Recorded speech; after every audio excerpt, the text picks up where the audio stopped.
Hello लोगोफोर बरायहरबाय नोंथांमोनखौ आंनि बे गोदान मोनसे चेनेलाव नोंथांमोना भिडिअखौ जोबजासिम नायलांबाय थाब्लानो जाबाय। अब्ला भिडिअखौ जागायनोसै। बिजामानि मोसौ खाना दोनदों आरोना। ओइजा मैगं बारि दङ। बे मैगं बारिखौ नायलांबाय थाब्लानो जाबाय। सानथाय हाग्रा जोबोद सानथाय हाग्रा दं आरो।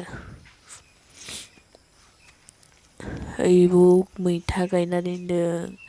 थैजोबलांबाय देखुन मैथायानो। आरो इथिं फान्थाव दं, फाथो दं, जोगोनार मेरला दं आरोना। जात बुहुद दं आरो। ओइजा गय बागान दं। ओमफ्राय इथिङै बे भिन्दि बागान।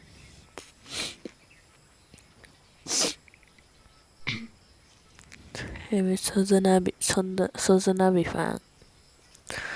एखौ मा होनो बे ओंख्रिखौ मिन्थिलिया आं। एबाव भिन्दि गायना दोनदों। गोबां ओंख्रि दं आरोना बिजा। ओइथिं नारें फिथाइ दं। नायलांबाय थाब्लानो जाबाय नारें फिथाइखौ।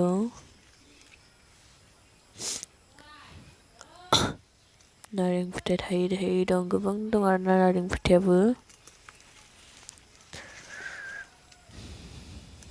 बे सिङावबो दं। ओइ बे भात केरेला दंफां मानबायजोबनानै हाग्रा जाजोबना दं दंफाङानो। ओइ बे मोदोमफुल बिथाइ थायना दं। बे थाइसेया मोनना दं आरोना। हारसिंनो मोनना दं बिथाइया हारसिंनो बे। लाव दंफां गायना दोनदों इजा आसा खालामबाय नोंथांमोना भिडिअखौ मोजां मोनबाय आरो नोंथांमोना आंनि बे चेनेलखौ साबस्क्राइब खालामनानै लायाखैब्ला अननानै साबस्क्राइब खालामनानै लाब्लानो जाबाय। गोजोन्थों।